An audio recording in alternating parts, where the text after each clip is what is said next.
Hello everyone. In this lecture we will learn about mean in case of continuous series. Last lecture में हमने mean find करना सीखा था in case of discrete series. दो methods किए थे हमने, direct method and shortcut method. तो इस lecture में हम वही continue कर रहे हैं mean but in case of continuous series. Continuous series क्या होती है? जिसमें frequencies are given along with variables and variables are in the form of class intervals. ठीक है, ये हमने लास्ट लेक्चर में इसकी डेफिनेशन वगैरह की थी. तो आज इसके मेथड कर लेते हैं कि how do we find mean in case of continuous series. तो फर्स्ट मेथड देखो, डायरेक्ट मेथड है. ये भी हम समझेंगे with the help of one example. Example से आपको ज़्यादा क्लियर होगा. तो मैंने ये क्वेश्चन एक लिखा हुआ है, we have to find the mean of time seconds में गिवन है and in the form of class intervals and number of students frequency हो गया, और हमें मीन फाइंड करना है, मीन टाइम या एवरेज टाइम जिसको कहते हैं. ठीक है, तो देखो यहाँ पे जो हमने बेसिक जब स्टार्ट किया था, we learn about class intervals, class mark, lower limit and upper limit, वो यहाँ पे काम आएगा. देखो पहला इंटरवल हमें दिया हुआ है 0 to 20, frequency corresponding to this is 8, 20 to 40, number of students 10, 40 to 60 13, 60 to 80 6 students and 80 to 100 3 students हैं. ठीक है, तो इसमें पहला स्टेप होता है कि हम x फाइंड करते हैं. ये दो कॉलम्स बना रहे हैं और माइंडेड ये हम डायरेक्ट मेथड कर रहे हैं. ठीक है, तो what is x? x is actually class mark. और क्लास मार्क हम कैसे निकालते थे? किसी भी इंटरवल का, क्लास इंटरवल का क्लास मार्क क्या होता था? It is actually mid value of that class interval. वो कैसे फाइंड करते थे? तो क्लास मार्क मैं यहाँ पे लिख देती हूँ. तो क्लास मार्क होता था lower limit plus upper limit divided by 2, class mark of any particular class interval. ठीक है, तो अगर मैं फर्स्ट देखूं तो फर्स्ट में क्लास मार्क विच एक्स क्या आएगा? 0 + 20 divided by 2 which is equal to 10. Same way second का क्या आएगा? Lower limit is 20, upper limit is 40 divided by 2 which is 60 divided by 2 is 30 and so on. ठीक है, इस तरह से हम एक्स कॉलम बनाएंगे. क्या है एक्स? क्लास इंटरवल्स के क्लास मार्क्स. तो 0 to 20 का क्लास मार्क आ जाएगा 10, 20 to 40 is 30, 40 to 60 is 50, then 60 to 80 is 70 and 80 to 100 is 90. ठीक है ना, ये चीज़ समझ में आ गई. इस फॉर्मूले से निकाल लो और एक बार समझोगे तो ओरली कर सकते हैं हमें. ठीक है, ये बार बार ये कैलकुलेशन करने की ज़रूरत नहीं है. नेक्स्ट कॉलम हमने क्या बनाना है? हमने मल्टीप्लाई करना है फ्रीक्वेंसी और उसके कॉरस्पॉन्डिंग जो x की वैल्यू आई है. और अगर आप ध्यान से देखो और इस इंटरवल को अगर आप इग्नोर कर दो इस कॉलम को, तो क्या गिवन है हमें? x और f. तो ये बिल्कुल डिस्क्रीट सीरीज जैसा हो गया. ठीक है ना, अब इस इन इंटरवल्स का कोई काम नहीं है, बस ये x आ गया. तो उसमें भी हम डायरेक्ट मेथड में क्या करते थे? हम x और f को मल्टीप्लाई करते थे. सेम हम यहाँ करेंगे. ठीक है, तो 8 × 10 इज 80, 10 × 30 इज 300. क्या करें हम? फ्रीक्वेंसी को उसके कॉरस्पॉन्डिंग x के साथ मल्टीप्लाई करें. 13 × 50 इज 650, 6 × 70 इज 420 एंड 3 × 90 इज 270. बिल्कुल डिस्क्रीट सीरीज वाला मेथड है. अब उसमें हमने क्या किया था? यहाँ फ्रीक्वेंसी ऐड कर दिया था, ये वाला कॉलम समेशन f, और इसे आप ऐड करोगे तो ये आ रहा है 40 एंड समेशन fx को अब आप ऐड कर लो, ये आ रहा है 1720. अब आते हैं फॉर्मूले पे. बिल्कुल वही फॉर्मूला है जो हमने डिस्क्रीट सीरीज में किया था.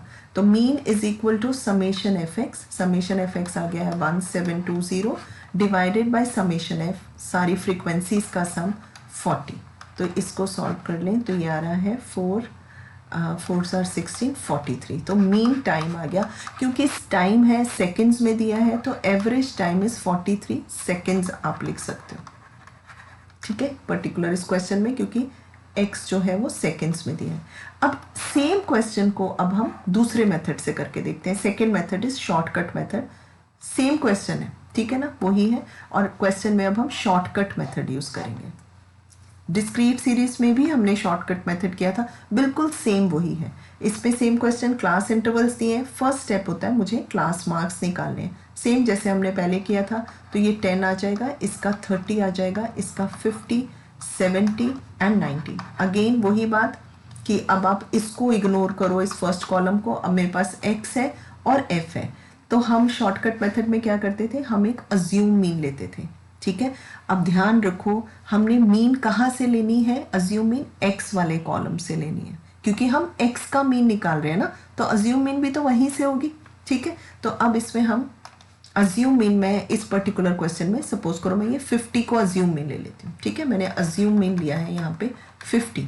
तो अब हम क्या करते थे, सेकेंड कॉलम बनाते थे, ये डी लिखते थे, डी इज डिफरेंस या डेविएशन, जिसमें हम हर एक्स में से ये अज्यूम मीन सबट्रैक्ट करते थे, साइन कंसिडर करते थे। तो 10 माइनस 50, x माइनस ए है 50, तो 10 minus 50 will be minus 40। Again 30 minus 50 is minus 20, 50 minus 50 is 0, 70 minus 50 अब ये positive 20 and 90 minus 50 is positive 40। Same वही डिस्क्रीट वाला ही फॉर्मूला है। नेक्स्ट कॉलम में हम क्या करते थे, एफ वाले कॉलम को उसके कॉरस्पॉन्डिंग डी वैल्यू के साथ मल्टीप्लाई करते थे, यानी 8 times minus 40 is minus 320, 10 times minus 20 is minus 200, 13 times 0, of course 0, 6 times 20 is 120 and 3 times 40 is 120। ठीक है, फिर नेक्स्ट क्या होता था, हमने फ्रीक्वेंसी ऐड करनी है, फ्रीक्वेंसी तो वही सेम है 40, और एफ डी वाला कॉलम सम करते थे हम, समेशन ऑफ एफ डी। तो देखो ये दोनों नेगेटिव टर्म्स हैं, इनको ऐड कर लें तो माइनस 520 आ रहा है, ये दोनों पॉजिटिव है 240 आ रहा है, इनको अगर हम ऐड करते हैं तो ये आ जाएगा माइनस 280। ठीक है, अब फॉर्मूला क्या था, वही mean is equal to assume mean plus summation F D upon summation F. ठीक है, और इस केस में हमने अज्यूम मीन क्या लिया है 50 प्लस समेशन एफ डी क्या है माइनस 20, 280, तो नेगेटिव में ही लेंगे, माइनस 280 अपॉन समेशन एफ था हमारा 40। तो this is equal to 50 minus ये 0 कैंसिल, 4 7 28, 43। ऑफ कोर्स मैं बार बार कह रही हूँ आंसर तो सेम ही आएगा ना, सेम उसी डेटा का मीन निकाल रहे हो, मेथड जरूर अलग है, तो इसमें ये 43 सेकेंड्स आ गए, राइट। तो ये तो मेथड तो हमने डिस्क्रीट में भी किए थे। इसमें एक थर्ड मेथड और है कंटिन्यूस सीरीज में, जिसे हम स्टेप डेविएशन मेथड कहते हैं। सेम क्वेश्चन अब हम स्टेप डेविएशन से भी एक बार करके देख लेते हैं, आपको क्लियर हो जाएगा। यहाँ पे अगेन वही क्वेश्चन है, टाइम दिया हुआ है क्लास इंटरवल्स में और फ्रीक्वेंसी दिया हुआ है। फर्स्ट कॉलम वही x बनाना है विच इज क्लास मार्क्स, ये आ गया 10, then this is 30, then 50, then 70 and 90। फिर वही अज्यूम मीन वाला लेना है, जिसको मैंने अज्यूम मीन लिया, तो d लेना है x माइनस ए, माइनस 40, माइनस 20, 0, 20 और 40। नेक्स्ट कॉलम जो है ये न्यू कॉलम है, इसमें हम क्या करते हैं कि ये डी वाले कॉलम में अगर कोई कॉमन फैक्टर है हर टर्म में, ठीक है, तो हम उससे हर टर्म को डिवाइड करते हैं। तो अभी मेरे पास डी वाले कॉलम में है माइनस 40, माइनस 20, 20 एंड 40। तो largest number which divides all these numbers कौन सा है वो 20। तो 20 से हम इन सारे नंबर्स को डिवाइड करेंगे। तो मोस्टली ये 20 जो होता है ये क्लास साइज के बराबर ही होता है, ये जो कॉमन फैक्टर आता है। अगर इक्वल इंटरवल्स है ना तो वो क्लास साइज के इक्वल ही आएगा। उस कॉमन फैक्टर से अब इस डी कॉलम को हम डिवाइड कर रहे हैं, उसे मैं आई से डिनोट कर रही हूँ। तो आई क्या है ये 20, जिससे मैं इन सब नंबर्स को डिवाइड करूंगी which is common to all these numbers, largest number. Of course ये 2 से भी डिविजिबल है, 4 से भी डिविजिबल है, 5 से भी डिविजिबल है, but we want the largest number which is 20। ठीक है, इस कॉलम को मैं डी डैश से रिप्रेजेंट करूंगी। तो हम इन सब नंबर्स को 20 से डिवाइड करने वाले हैं। तो ये हो गया -2, 0, 1 and 2। This is D dash. तो अब इसमें किसको मल्टीप्लाई करना है, एफ को डी डैश के साथ।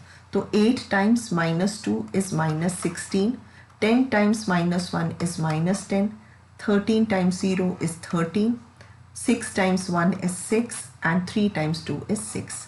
ठीक है, सेम वही फ्रीक्वेंसी को हमने ऐड करना है, ये हम पहले कर चुके हैं, 40 आ रहा था, एंड एफ डी डैश को मल्टीप्लाई करना है। तो ये कितना आ रहा है देखो, ऐड नेगेटिव नंबर्स हैं तो -26 आ रहा है और ये 12 आ रहा है, दोनों को ऐड करके -14 आएगा। तो इसमें हम ये फॉर्मूला आप देखो क्या है, mean is equal to assume mean plus summation F T dash upon summation F multiplied by I. What is I? That common factor which is mostly the, if class sizes are same then it is the value of class size.